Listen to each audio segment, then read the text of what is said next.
This episode is sponsored by Cohesity. Cyber resilience isn't just about getting systems back online. It's about keeping your business operating when disruption strikes. That's the idea behind the Minimum Viable Company, or MVC, a trusted operating core for recovery. Cohesity built the MVC to help organizations identify the essential applications, data, people, and processes required to serve customers, maintain communication, protect revenue, and meet critical obligations. By restoring this trusted operating core first, organizations can reduce downtime, accelerate recovery, and maintain continuity while broader restoration efforts continue. It also provides a clear recovery target, enabling teams to focus resources where they will have the greatest business impact. Learn more at cohesity.com/resilience. That's cohesity.com/resilience. Cohesity, resilience everywhere. Did I ever tell you the story about how Bitcoin sort of changed my life? Okay, it started in 2014. My friends were getting into Bitcoin. I saw them playing around with it, and I wanted to learn about this, so I decided to buy one Bitcoin. The price then was $600. I felt stupid spending that much money on it, but what fascinated me was the trading aspect. The Bitcoin market is open 24/7, 365, unlike the stock market. And I made a little PHP script that would trade Bitcoin after certain indicators were seen, swapping it back and forth between US dollars and Bitcoin. I thought with Bitcoin fluctuating wildly, maybe there was a way to spot some sort of indicator and jump in when it's going up and jump out when it's going down. But no, that did not work well. My bot would make some good trades, but with the fees and a few bad trades, it all went back to where I started. So I turned off the bot and left it alone, still holding one Bitcoin. Well, fast forward to 2017, I was just starting this podcast and I was feeling really burnt out at work and was ready to quit and just work on the show or something. But the show wasn't making any money. I looked and I still had my one Bitcoin from years ago, but the price now was $18,000. So I decided to sell that Bitcoin. It wasn't easy, though. I had to spend weeks wrestling it out of an old wallet that I had that wasn't very good and get it over to an exchange, but I finally did sell it. And that gave me the freedom to quit my job and spend the next few months focusing exclusively on making Darknet Diaries. And just when that money was starting to run low is when I got my first sponsor, barely making it through the dip. So I do have a special fondness for Bitcoin. And now you know, if it wasn't for Bitcoin, maybe this show wouldn't be here. But I'm also well aware that there's another side to Bitcoin too, a dark side, which sometimes, when you follow the money, can lead you to the darkest places on the internet. These are true stories from the dark side of the internet. I'm Jack Resider. This is Darknet Diaries.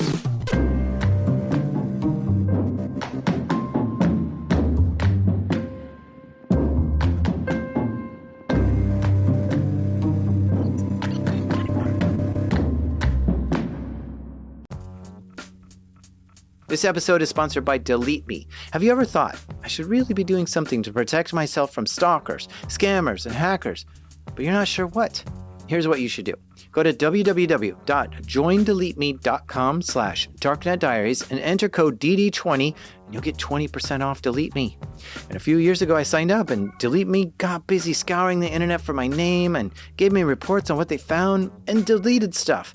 Take control of your data and keep your private life private by signing up for Delete Me. Now at a special discount for my listeners, get 20% off your Delete Me plan when you go to www.joindeleteme.com/darknetdiaries and use promo code DD20 at checkout. The only way to get 20% off is to go to www.joindeleteme.com/darknetdiaries and enter code DD20 at checkout. That's www.joindeleteme.com/darknetdiaries, code DD20.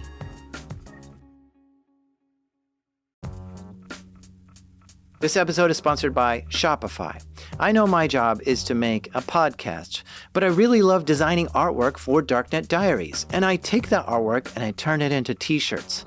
And I love selling those too. But you guys wouldn't be able to get them if Shopify didn't make it so easy to have a shop online. Because first of all, Shopify has a bunch of templates to help you quickly set up a website that you love. No coding required. It's amazing seeing your merch on a professional looking site for the first time.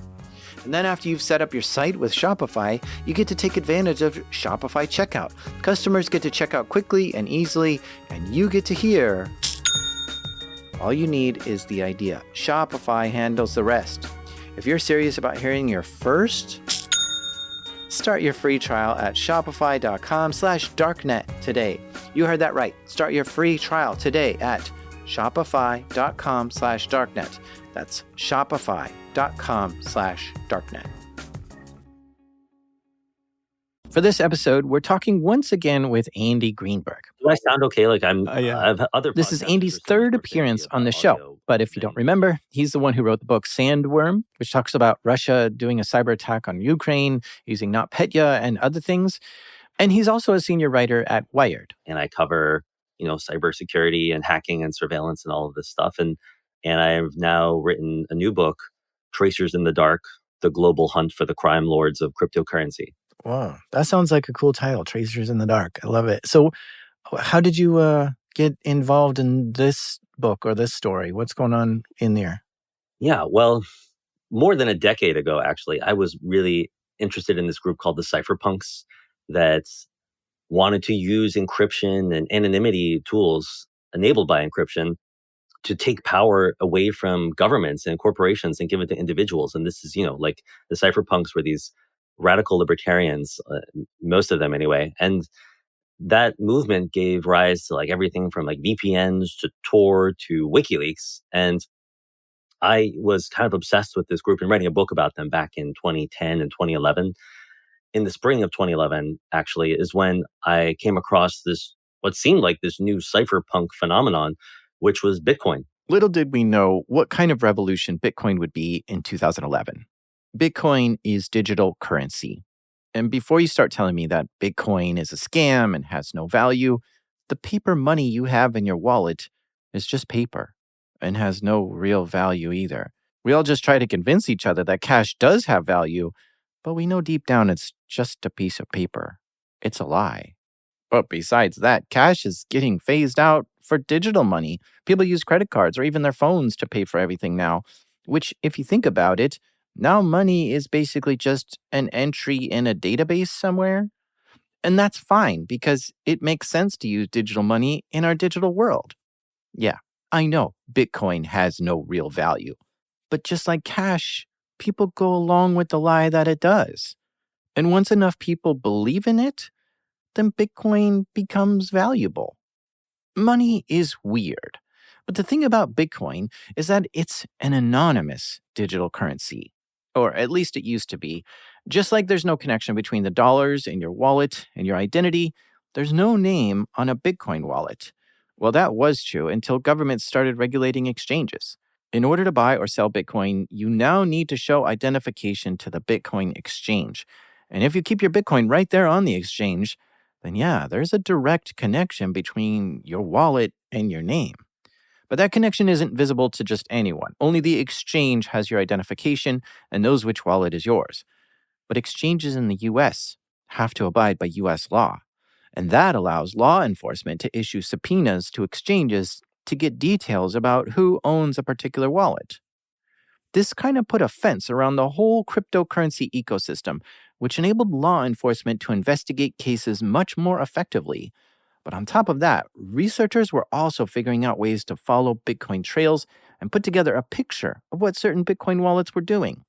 And by 2020, Andy began to realize how Bitcoin can be traced and started looking at how law enforcement was using cryptocurrency tracing in criminal investigations. It became clear that not only was Bitcoin very traceable, but that cryptocurrency tracing had actually been used as this incredibly powerful law enforcement investigative technique, and that this small group of detectives who then would become the subject of my book had gone on this spree of cyber criminal busts tracing cryptocurrency to take down one massive criminal operation online after another. So you're following the Bitcoin and you're unraveling cybercrime. I mean, this is true stories from the dark side of the internet. How dark are we getting here? Yeah, I mean, this gets really dark. This is about as dark as any dark web story I've ever covered as a reporter. Yeah, I really should underline this. This is the darkest episode I've ever done. This is one of those stories that I knew I'd have to cover at some point, but never really wanted to because it's just awful to put my head into this story and to think about it. We're going to be talking about child abuse here, and some of what we say is going to be a real punch to the gut when you hear it. We're not going to graphically describe any child abuse here, but I want you to be fair warned. This episode is rated R, and listener discretion is highly advised. Okay, so let's get into it. What is Welcome to Video? Welcome to Video was a dark web market, basically, for child sexual abuse videos. I mean, we used to call this stuff child pornography, but I think now it's much better to call it child sexual abuse materials or child exploitation videos because it's really like sexual violence being done to kids. To access the videos on Welcome to Video, you had two options. Either pay for access, and the only way to pay is using Bitcoin, or upload some videos yourself. And that's child sexual abuse material, or CSAM. Now, you hope that when a site like this launches, the police immediately swarm it and take it down, right? Well, that didn't happen.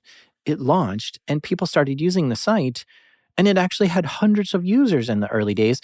But even with this many users, the police and law enforcement had no idea this site even existed, much less investigating it. The first agency that I'm aware of that was looking at Welcome to Video was the NCA, the National Crime Agency in the UK.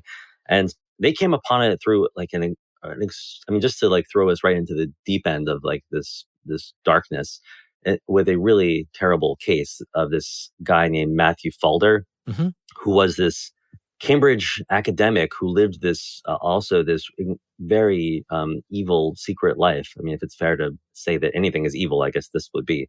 He would like pretend to be a female artist and ask people for nudes online, and then would use those nudes to blackmail them into providing more nudes and like abusing other people and self-harm.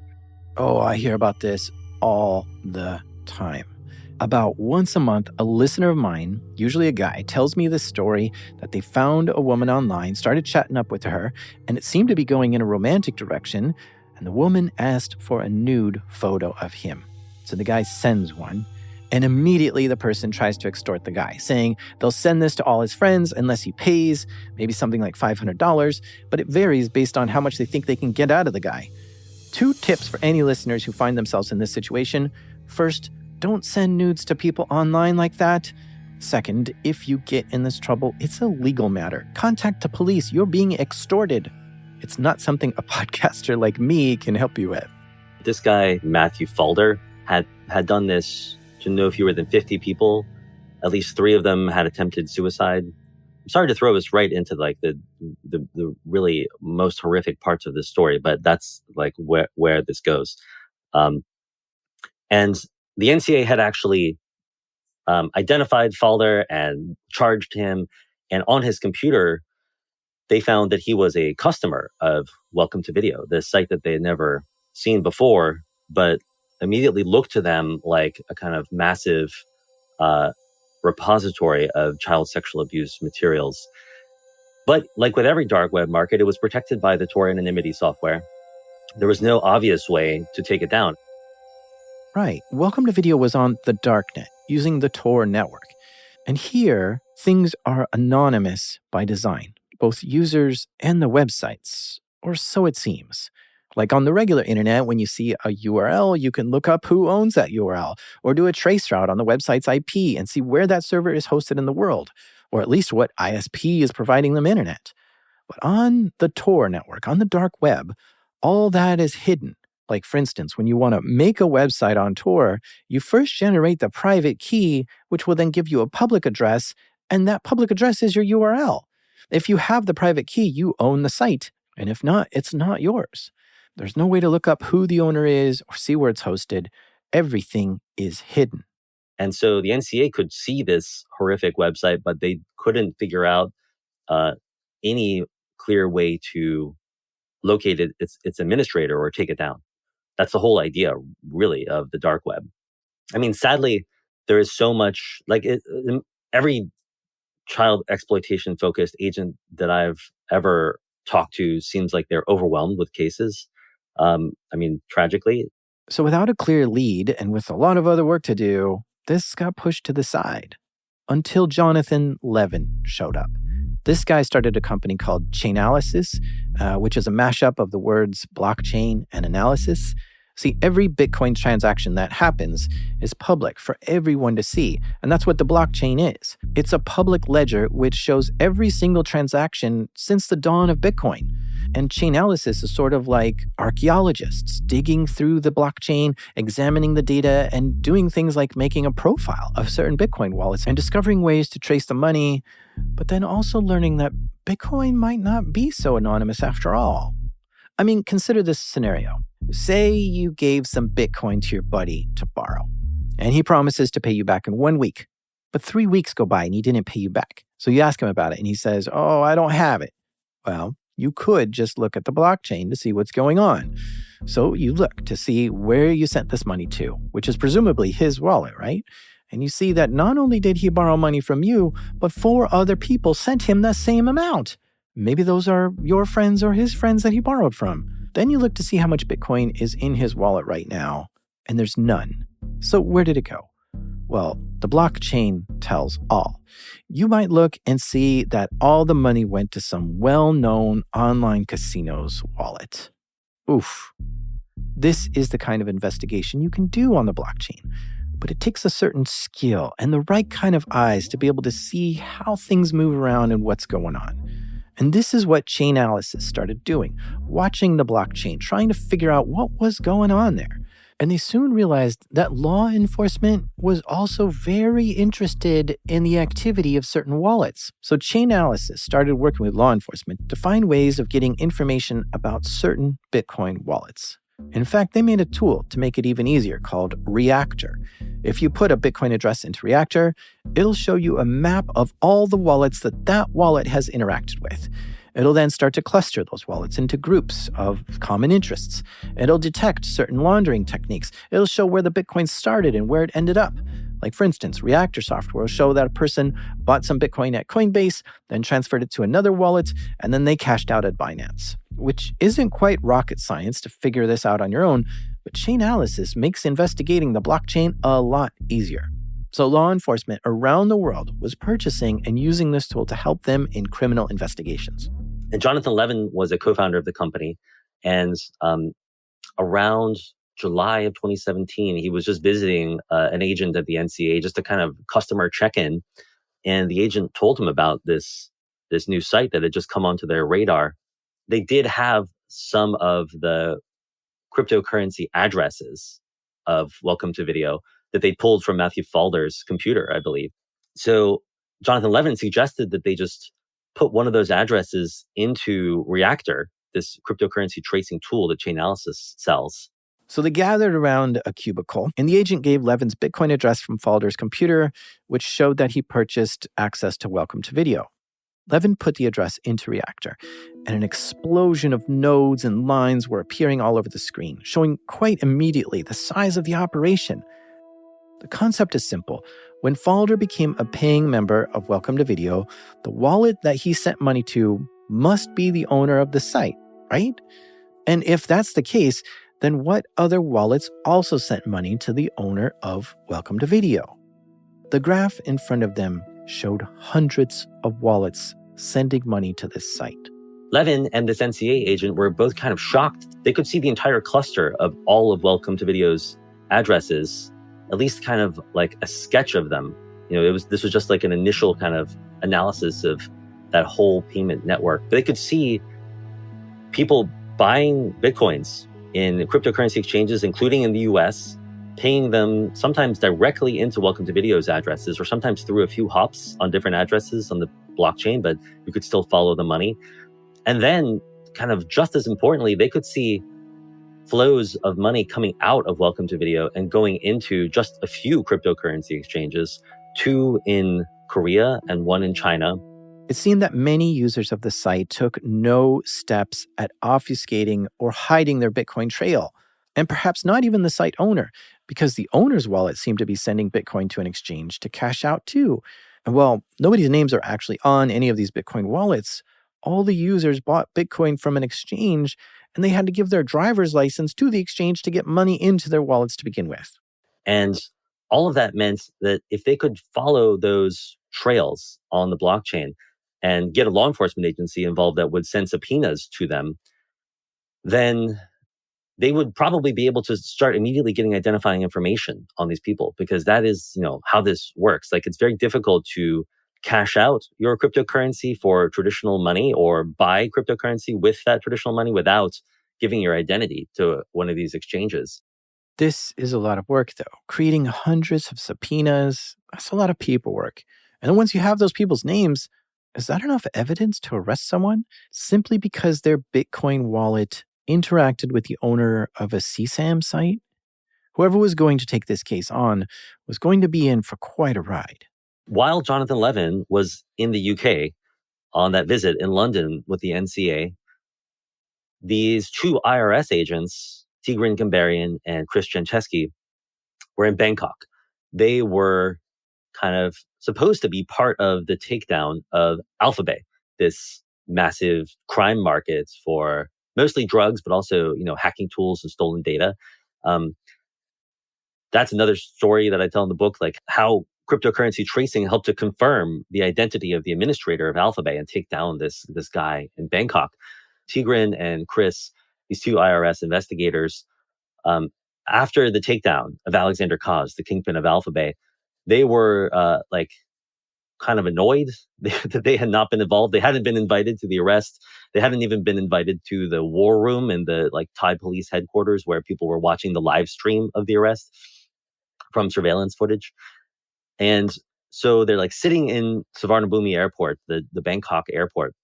And so Tigran just out of boredom starts calling people to try to figure out what their next case is going to be.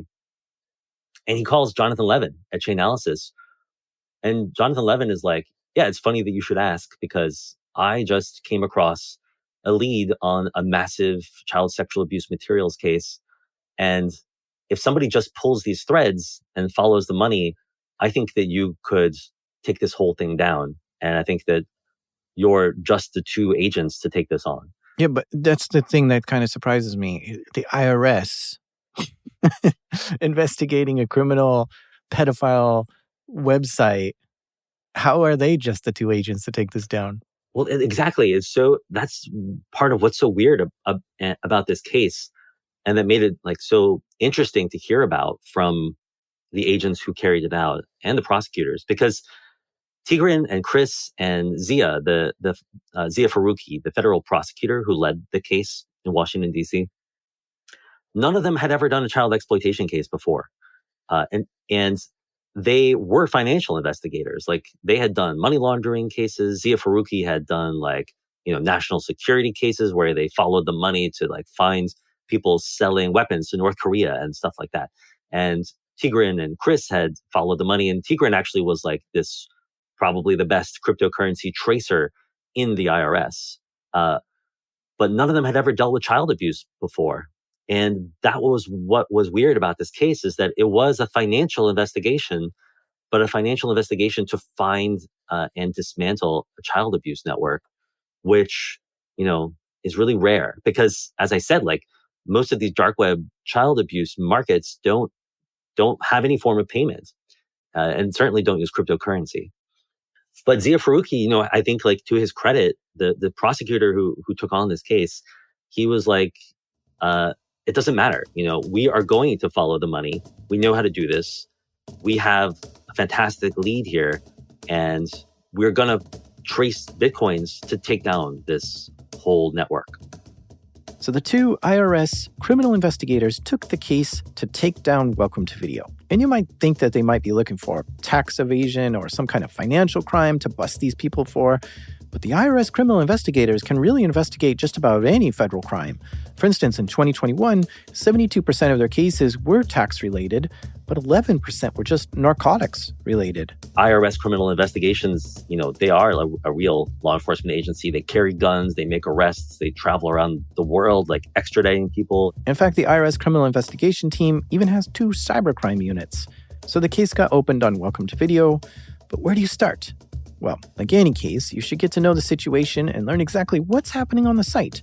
2 agents opened up a Tor browser and navigated to Welcome to Video's darknet site. You can't see anything unless you make a membership. So they signed up with just a free account, though, and they were greeted with a search box that was misspelled. And they're completely unprepared for this. Like I said, they have never dealt with a child sexual abuse materials case before. They're not actually allowed to download videos because they're not undercover agents, but they nonetheless are allowed, not that they really wanted to, but they just begin by looking at the thumbnails on the homepage, and they can see just this endless scroll of thumbnails showing the rape and abuse of children. And I should say that I think a lot of people think of these sites as being full of just sexual videos of preteens or something. I don't know, not to say that that's okay, but that the children on these sites are 15 or 16. But it becomes immediately apparent to these agents, they can see actually 2 of the most commonly searched terms are 1-year-old and 2-year-old. And they're horrified to see in these thumbnails too, that the abuse of these children, these are in many cases infants and toddlers. I'm sorry to even say this out loud. It's not fun to talk about, that are being abused in these videos. And they are, they've just been thrown into the deep end of the CSAM cesspool, basically. Gosh, where do you even begin here? Just imagine you're a federal agent and you just opened the door to a room and found hundreds of people committing crimes everywhere you look. Rape, child abuse, and people buying and selling it. Who do you arrest first? The real crimes that are happening are the hands-on abuse and recording of abuse of children by people around the world. And that is just as serious a crime. And in fact, there are kids' lives at stake, not, at the center of this network, but all along the edges of it. And that is a much, much more complicated case to take on. They saw the Bitcoin wallets that all these users were sending money to. This probably was the site owner or admin. So they issued a subpoena to the Bitcoin exchange that the site owner was cashing out at. They also could see that it wasn't going to be enough to go to a computer at the center of this network and take down this market. They were going to have to find the actual users of this site. And that is hundreds of times more complicated.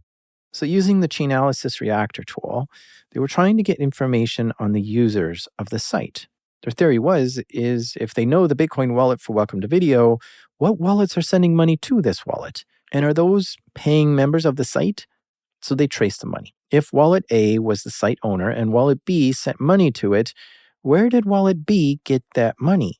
From a Bitcoin exchange. So a few more subpoenas were issued to exchanges for what they thought could be users of the site. But not only that, Tigran very early on started to just kind of scour the site for just other security mistakes that might have been made in its coding and might reveal something. And he just this is kind of incredible, but he just, I think right-clicked the website and hit view source. And amazingly, just began to see all of these IP addresses for those thumbnails on the homepage. Ooh, that's a big mistake for the site owner. This website was on Tor, the darknet. And when a website is on Tor, its IP addresses are hidden. You have absolutely no idea where in the world that website is hosted. That's the point of Tor. But when this agent examined the code on the website, the thumbnail images weren't hidden. They weren't on Tor. They were just being served on the plain old internet. And this could potentially lead them right to the front door of where this site is hosted. And he immediately did a trace route and saw that these images were sourced from a computer in South Korea and in a residential IP address. So amazingly, like all of these thumbnail images seem to be on a computer in somebody's home in Korea. And he actually just like started laughing because he could not believe what a dumb mistake this was. Soon enough, the subpoena for the admin wallet came back. The investigators were hoping that this would reveal who owned Welcome to Video.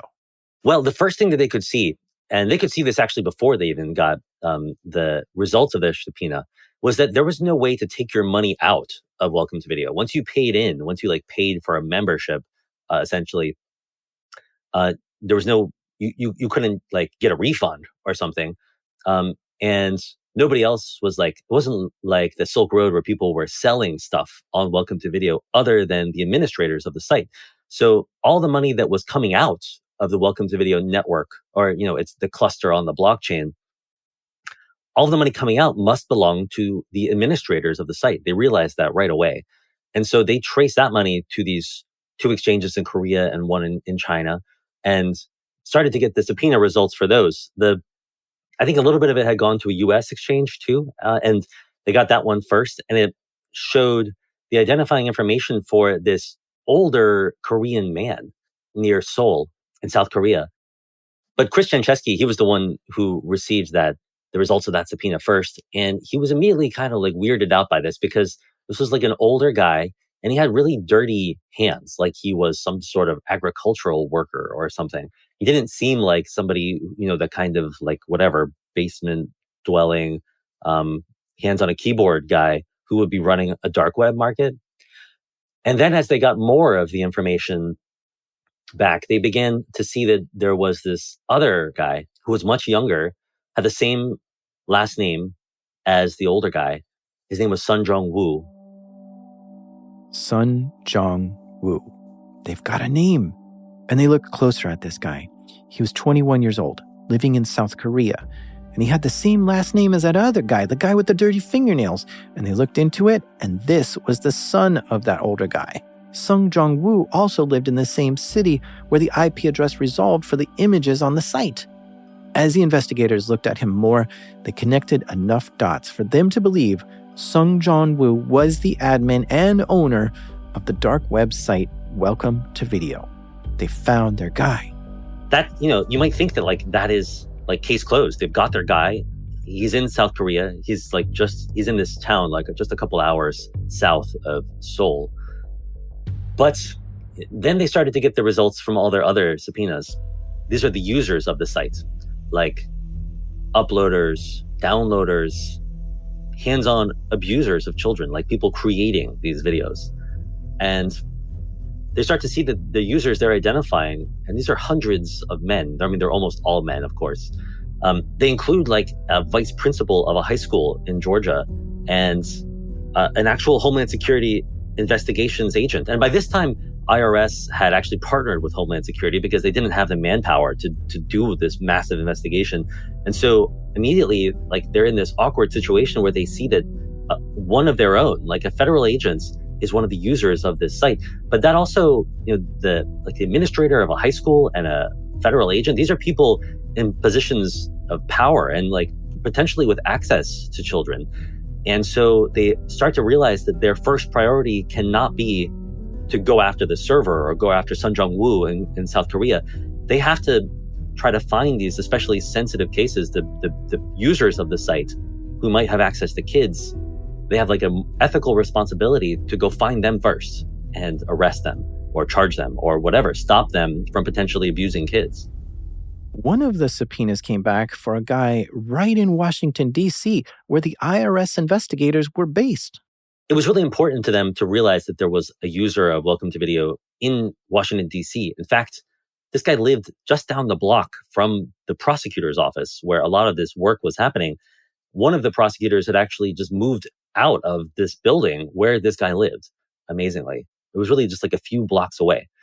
And that was important. I mean, it was just not just a weird coincidence, but it was important because it meant that if they could prove that this guy had used Welcome to Video, that would allow them to charge the whole case in their jurisdiction. This is like one of the weirdnesses of law enforcement that we don't think about a lot, but they have to prove that one of the criminal suspects in the case, at least, is located in their, in their jurisdiction to take on this case in Washington, D.C. So they decided to make this guy their test case. He's suspected to be a user of Welcome to Video. Now it's time to see if that's true and arrest him if it was. So they look up who this guy was. He was a former congressional aide, and now he's a high-level executive for an environmental group in D.C. So they're worried that this guy might make a stink and go to the press or try to blow the lid off of their still undercover covert investigation. But they decide that they have to do it anyway, that they have to go after this guy as the first step in their case.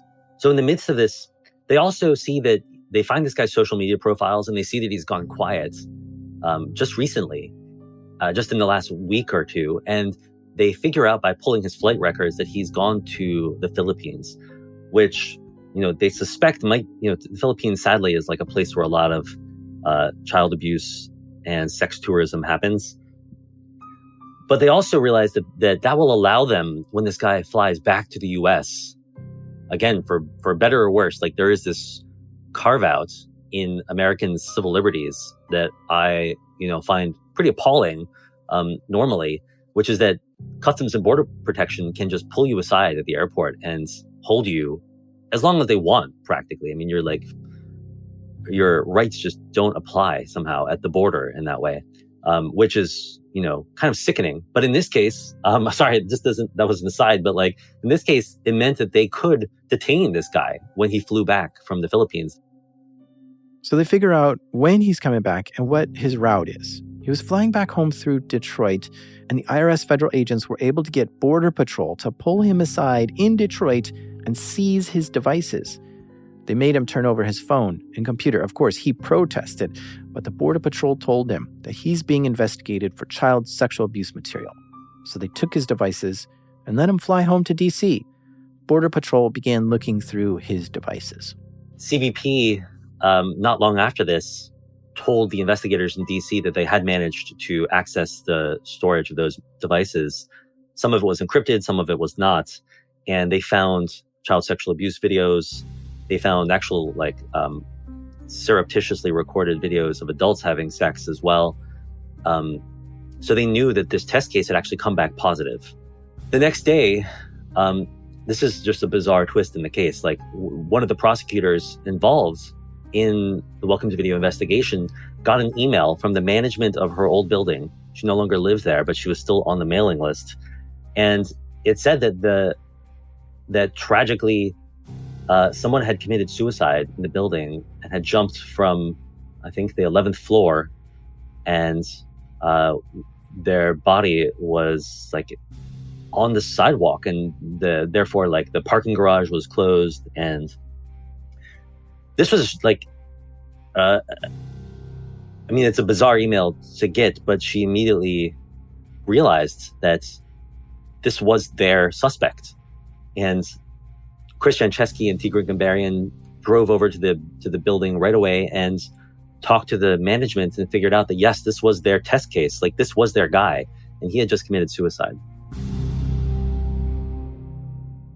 Chris Franceschi and Tigran went to this guy's apartments, as you do in a case like this, to just look for evidence. And, they could see the patch of wetness on the sidewalk 11 stories down, looking out from the balcony. They could see the half-eaten pizza on the table. I mean, this is you would think kind of when it hit home. But I think that the fact that the guy had killed himself just drove home for all of them the gravity of what they were doing, that the human impact of this case was going to be enormous. The people's lives truly were at stake, and not just kids, but it is just a life and death scenario. I mean, this is more impactful in a way than taking down a dark web drug market or a hacking conspiracy or something. This is a crime where, in some cases, the conviction is worse than death.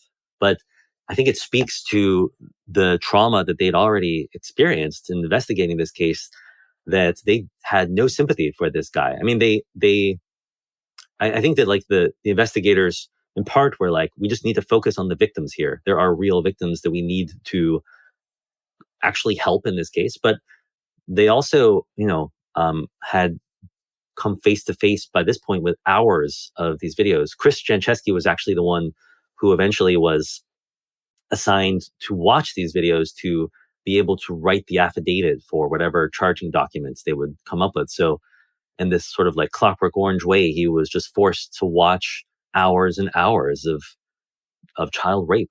And after that, I think he had very little sympathy for the defendants. And his immediate thought was like, well, there's one less case where I have to do the paperwork. I have hundreds more of these guys to go after. So all the better. Just like, let's move on. This is getting heavy. I think we'll take a short break here. Be right back. This episode is sponsored by SpyCloud. Everyday stolen identity data like credentials, session cookies, PII, and more flows through criminal underground markets. Most companies don't know what's been exposed until it's too late. For the last decade, SpyCloud has existed for one reason: to disrupt cybercrime and end criminals' ability to profit from stolen data. That mission has never been more urgent. SpyCloud's latest idea has been to recapture darknet data from successful phishes, info-stealer malware, combo lists, and breachers to put it to good use. They transform it into automated identity threat protection using advanced analytics and AI to protect workforce, consumers, and supplier identities from authentication bypass, session hijacking, account takeover, ransomware, and fraud. Don't wait to become the headline. Find out what criminals already know about your organization. Get your free Darknet exposure report at spycloud.com/darknetdiaries. That's spycloud.com/darknetdiaries. The criminal investigators at the IRS kept going with their investigation, looking for more users of the site that were in the US. And they had issued subpoenas to crypto exchanges and were getting details back about potential users of the site. The next guy on their list was this assistant principal outside of Atlanta, in Georgia. And this was the case for, at least as Chris described it to me, Chris Jancheski was the one who flew down to Georgia and with the Homeland Security agents in that area, knocked on this guy's door, executed a search warrant, sort of swarmed his house with agents, seized all of his computers. But this was a guy who, had a family, and they had to like separate his kids, put them in one room, put his wife in another, and question her. And then questioned this man who was, an administrator at a school in another room. And for Chris, who was kind of like, he was not the one executing the warrant. He was the IRS agent who was leading the case, basically. So he was kind of standing there in the eye of this storm of activity. This was the moment that it hit home for him. Even after that earlier suicide, that like what this meant for people's lives, that they were essentially destroying this guy's life by doing this to him and doing it in front of his family. And he had this moment where he was like, I really hope that this cryptocurrency tracing thing works and that and that we are getting the right people here. Because remember, the only evidence they had on these people was that they sent Bitcoin to the owner of the site. And it's really wild to simply start raiding people's homes just because they sent money to another Bitcoin wallet. Is that really enough evidence? What if someone else stole that guy's Bitcoin wallet and it was someone else who sent that money? And what if the guy in South Korea just had some side business of like selling some totally normal webpage design or something like that, and he was just using the same Bitcoin wallet for both sites? I mean, it would be really bad for the investigators to put a whole family through this ordeal if he isn't actually a pedophile. But this risk was worth taking to the criminal investigators. But that guy then was taken in for questioning, admitted eventually to like inappropriate touching of kids at his school, and was eventually charged with sexual assault. Not just, possessing child sexual abuse materials, but sexual assault. I mean, they were right that this was a high priority case. They had followed his cryptocurrency payments, and it really had like identified an abuser of kids.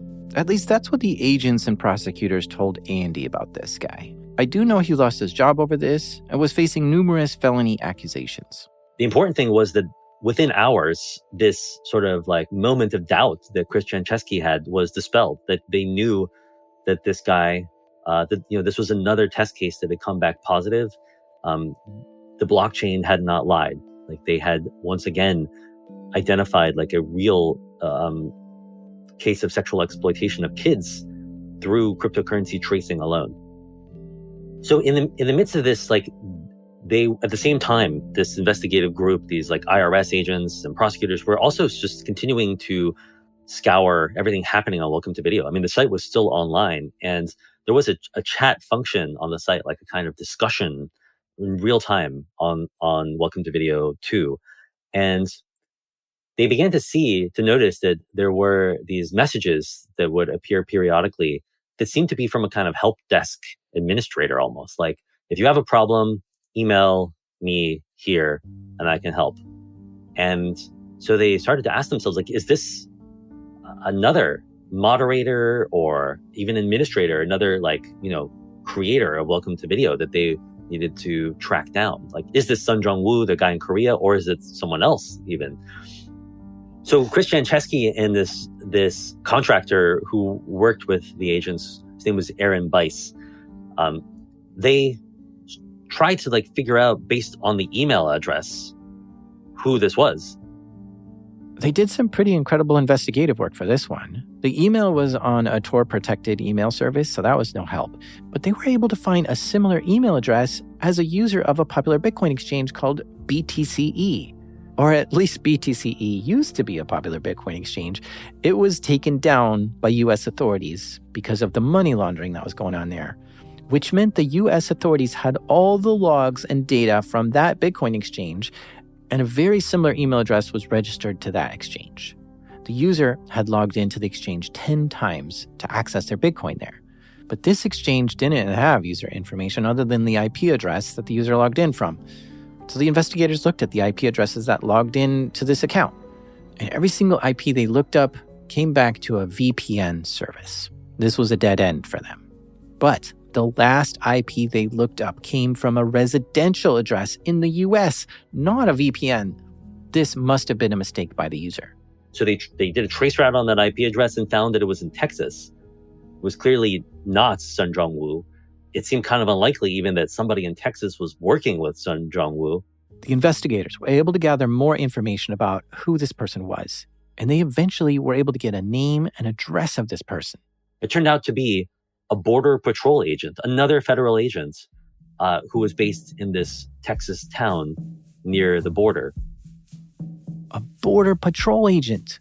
When a person in authority is committing crimes like this, it feels more awful because they have a type of power and trust that they're abusing. So now they've got this guy of interest who is sending these weird messages on Welcome to Video, who seems to be a kind of moderator or help desk person on the site. But then they also check his account on Welcome to Video and they see that he's uploaded real child sexual abuse videos. And as they piece together the picture of who this border patrol agent is, they also see a GoFundMe where he's raising money to adopt a daughter, to adopt his partner's daughter as his own stepdaughter. And Chris Jancheski has sort of painstakingly watched all the videos uploaded by this Border Patrol agent, and he recognizes this red flannel shirt that the girl is wearing in one of the abuse videos. And he spots it also in one of the photos on the GoFundMe page, that this is exactly the same girl, and this Border Patrol agent is essentially abusing his own stepdaughter and uploading the recordings of it to thousands of men around the world. Oh, to make that connection for the investigators must have felt like a punch in the gut. But at the same time, what an opportunity to rescue this girl from this monster. But in this particular case now, Chris knew that every moment that he was not taking down this Border Patrol agent, this girl, might be abused again. Yeah, so briefly kind of walk me through what they need to do to either go, arrest him or whatever. They need to call the local police. They need to call another assistant. I don't think the IRS is going to just show up by themselves, right? I think in this case, IRS had partnered with Homeland Security because Homeland Security Investigations has a lot more manpower and is the one that very often does take on child exploitation cases, not IRS, obviously. But in this case, like, because they were arresting somebody who was part of Border Patrol, which is part of DHS, HSI actually had to bring in the FBI too, I believe, and local law enforcement, if I remember correctly, who all kind of were there to make sure there was no conflict of interest or anything. And but Chris Janczewski too flew down to Texas with one of the HSI agents on the case, and they stopped this Border Patrol agent on his way home from work, took him to a hotel and interrogated him while Chris went to his house and searched it and found exactly the room where he had in fact filmed his own abuse of his stepdaughter. He could recognize it from the videos. If to him it felt like he'd kind of like fallen through the screen of his computer into the scene of some horror movie that he had watched. So, you've got to move fast to get a search warrant to go to someone's house.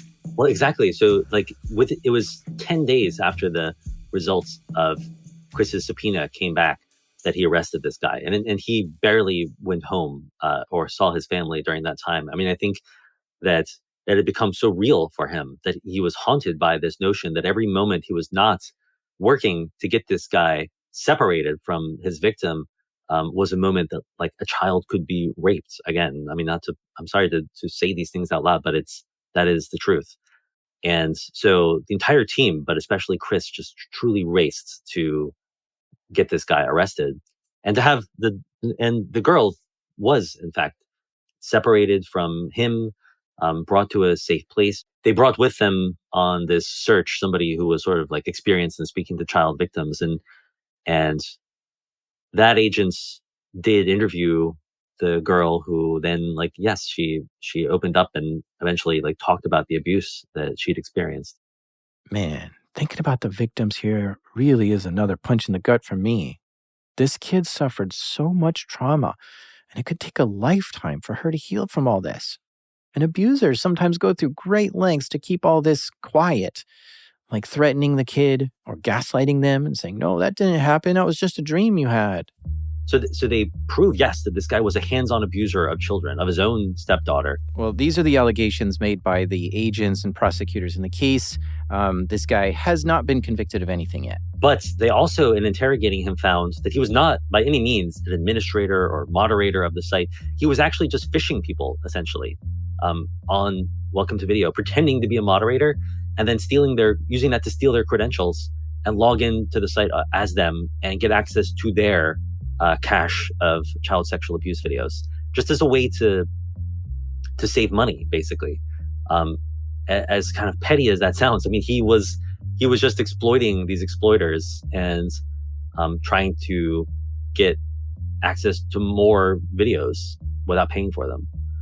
But, when they took him down, it was this big disappointment because they thought maybe that they had found another kingpin or, moderator of this site at least. And he was none of the above. He was just like one of the hundreds of men who were, just using the site. And as Chris, was flying back to DC, he had taken down this guy, but he also knew that the guy's videos were still up on Welcome to Video and were being watched by the whole crowd of thousands of other men using this site. So they decided this site has been up long enough. It really needs to be shut down. They've proven their case is very severe, and the longer it stays up, the more abuse will continue to happen. So the IRS criminal investigators decided it was time to head to South Korea and arrest the site admin, Sun Jong-woo. But they needed the actual Korean police, the Korean National Police Agency, the KNPA, to actually carry out this arrest. They can't just fly to Korea and start arresting people. They had to actually get him extradited from South Korea. And that actually, is pretty hard, it turns out. South Korea, I only sort of learned in my reporting on this case, is not the easiest place to get international cooperation.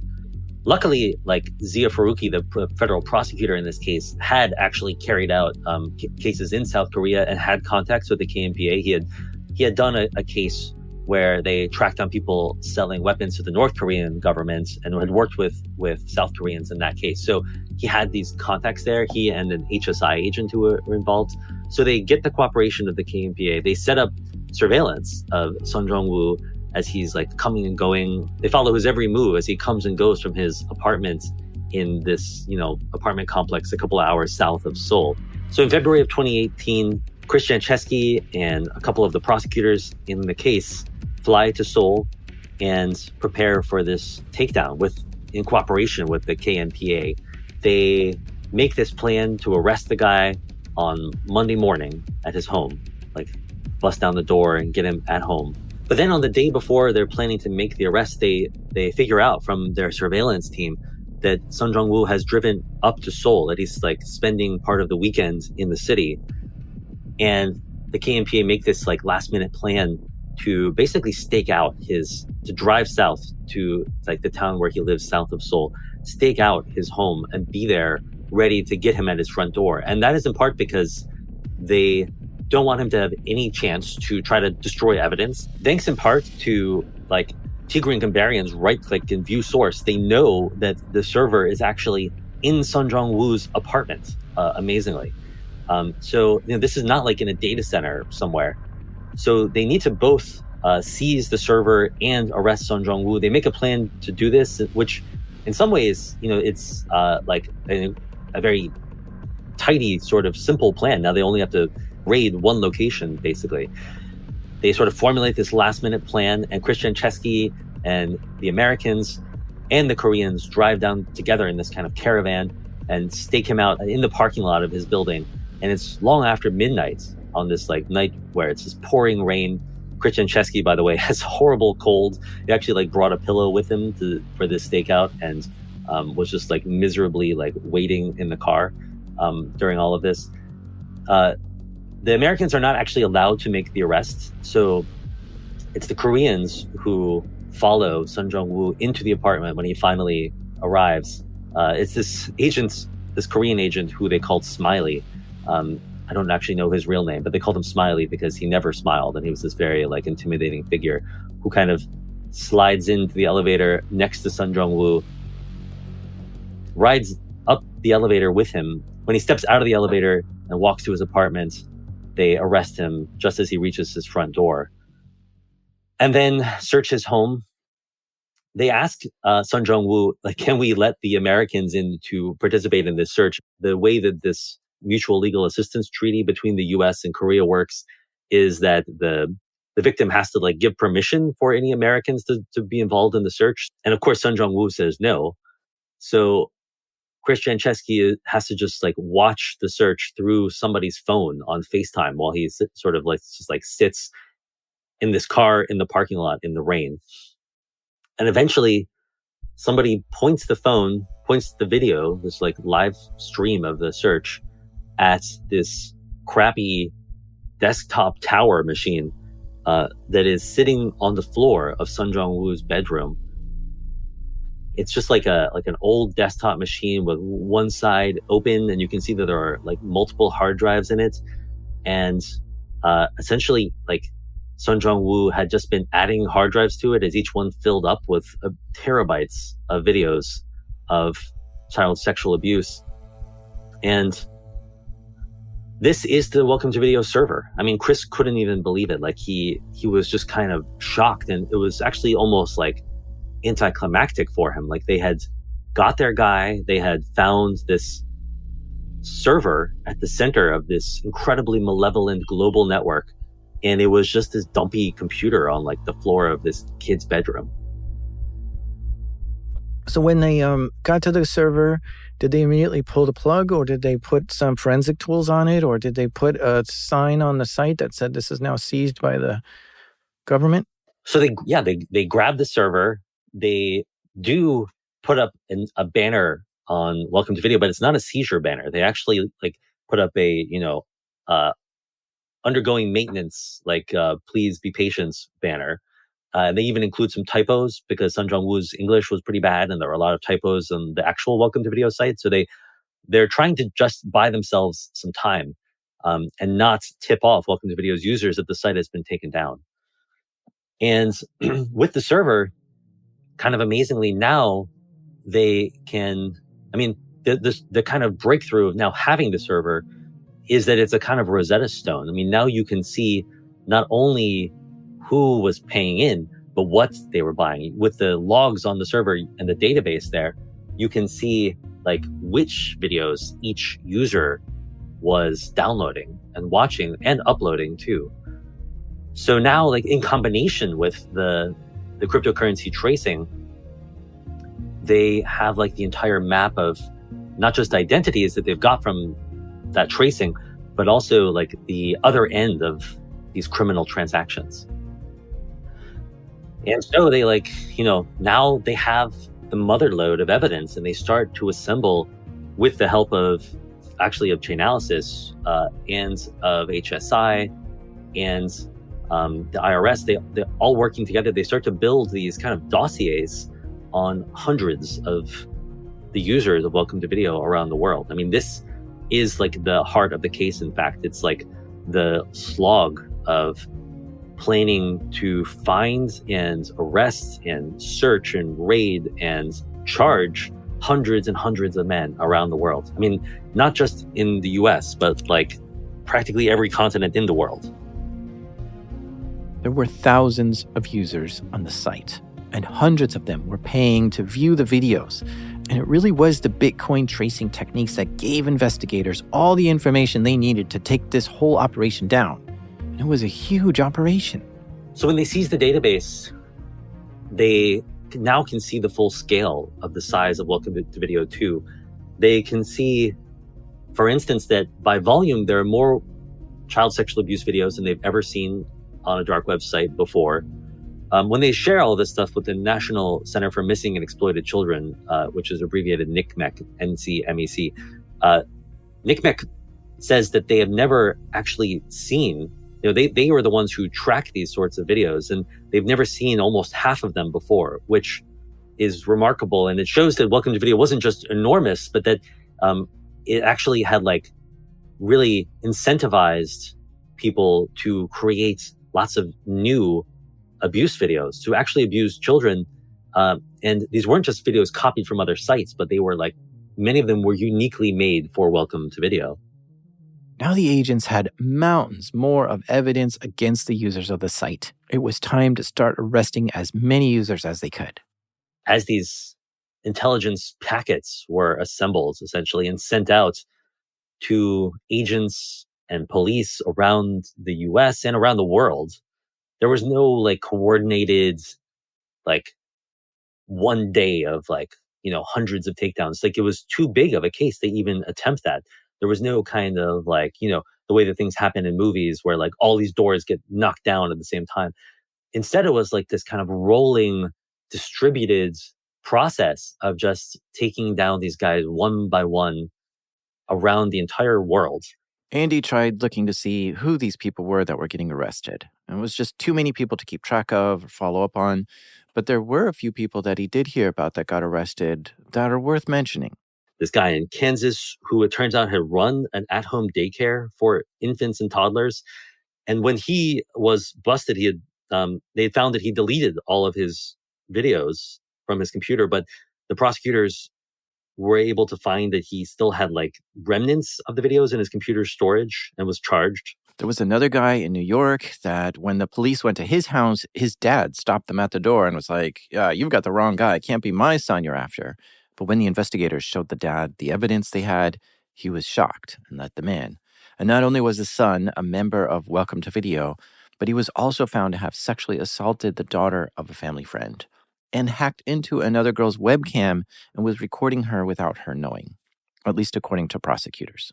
Another guy in Washington, D.C. tried to commit suicide when the HSI agents raided his house, and he hid in his bathroom and slit his own throat. And only because one of the agents had medical training were they able to save his life. They found 450,000 hours of child sexual abuse videos on his computer, including some of the recordings that were created by that Border Patrol agent in Texas.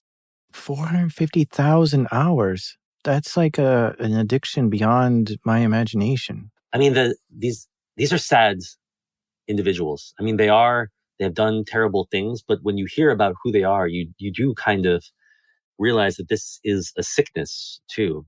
There was like one man who they found had suffered brain damage, and he had been taking this medication that like heightened his sexual appetites and reduced his impulse control. And he had basically the cognitive abilities of a child himself. These are truly tragic cases on both sides. But then in another case, they found like a guy in New Jersey had been negotiating to actually buy a child for his own exploitation. I mean, there's no doubt that like this, despite the tragedy for the criminal defendants here too, like this is a case that saved kids. And ultimately 23 children were rescued around the world as a result of this case. And it was around the world. Like I should say, I've listed cases in the US, but ultimately Welcome to Video users were arrested in the Czech Republic, Spain, Brazil, Ireland, France, Canada, England, Peru. One guy fled to Saudi Arabia and was arrested there, and the agents in the case like don't even know what happened to him. But in Saudi Arabia, sexual offenders are sometimes punished under Sharia law, which can include like beheading. But then in other cases, these suspects fled internationally and got away with it. There was one guy in the Seattle area who worked for Amazon, was a Chinese national, and they searched his car and they found, in fact, that he had like a map of playgrounds in his car along with a teddy bear, despite having no children of his own. And after this guy like saw that his car had been searched, he fled to China and they never found him again. In total, 337 people were arrested around the world. And 23 kids were rescued. I mean, that's, I think it is probably in terms of, I mean, in this whole book that I've written about cryptocurrency tracing cases, this is the one that there is no doubt that it had the biggest impact on people's lives.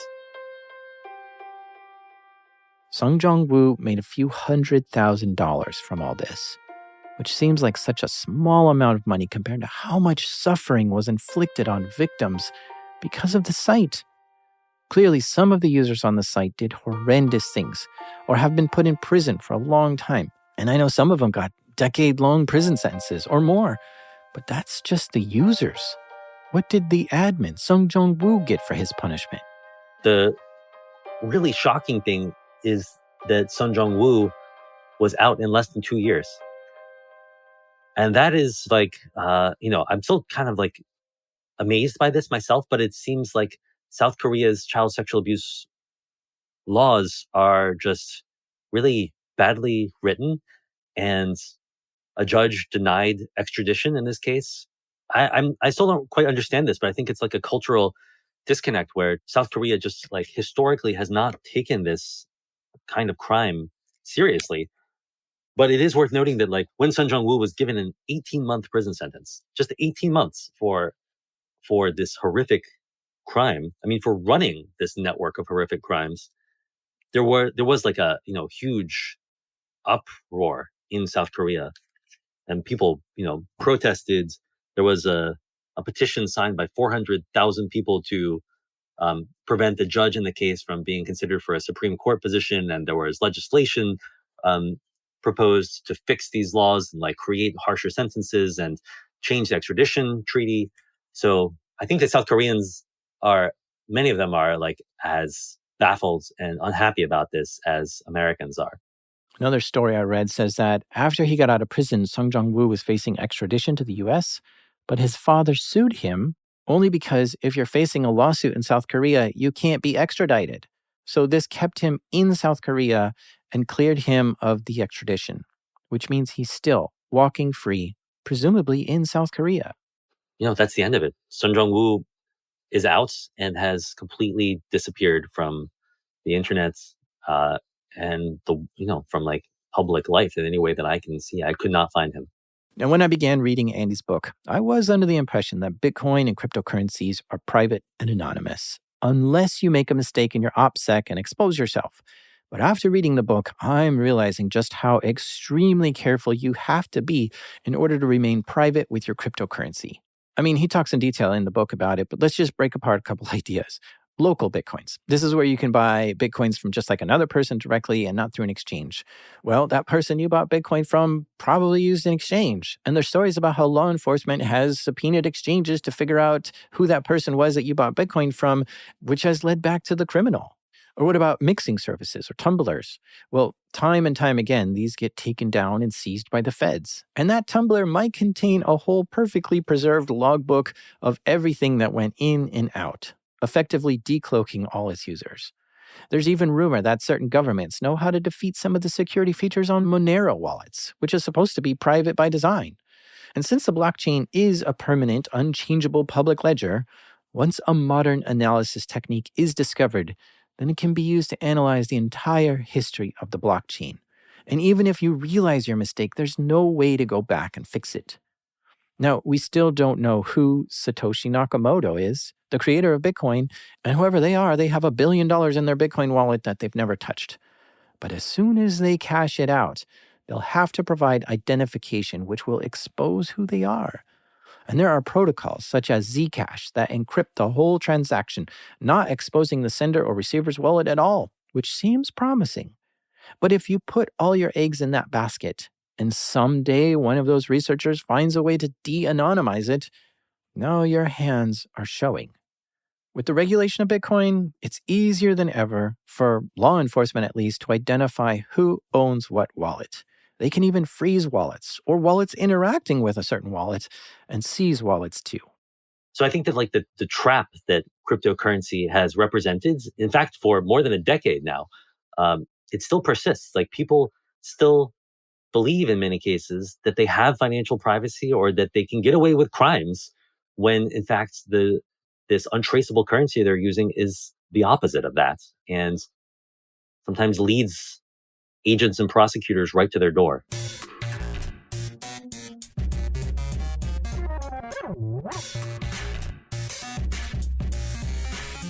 A big thank you to Andy Greenberg for coming on the show and telling us the story. This is only one part of his book, and there's plenty more amazing stories in the book, so you better go grab a copy of it and check it out. If you like this podcast, you'll absolutely love that book. It's called Tracers in the Dark. Or, well, the full title is Tracers in the Dark, The Global Hunt for the Crime Lords of Cryptocurrency. And I have an affiliate link to purchase it through Amazon in the show notes. So if you're going to buy it, please use the link. I'm putting this show on pause for a while. I have no episodes planned for January, February, or March. I know my creative itch will be too strong to just be quiet the whole time, but I just need to escape from the ever-present due dates of the show and just take a little mental health break. I've been doing this for 5 years now, and the little breaks I've taken have just never been enough to really feel like I'm relaxed. The show is made by me, the Karate Skid, Jack Resider. I did the sound design for this one too. This episode was assembled by Tristan Ledger, and mixing was done by Proximity Sound. Our theme music is by the Hip Monk Breakmaster Cylinder. I'll sign off with one last tip for you. If you do go on tour and visit the darknet, you should always wear a bulletproof vest, just in case you get hit with a screenshot. This is Darknet Diaries.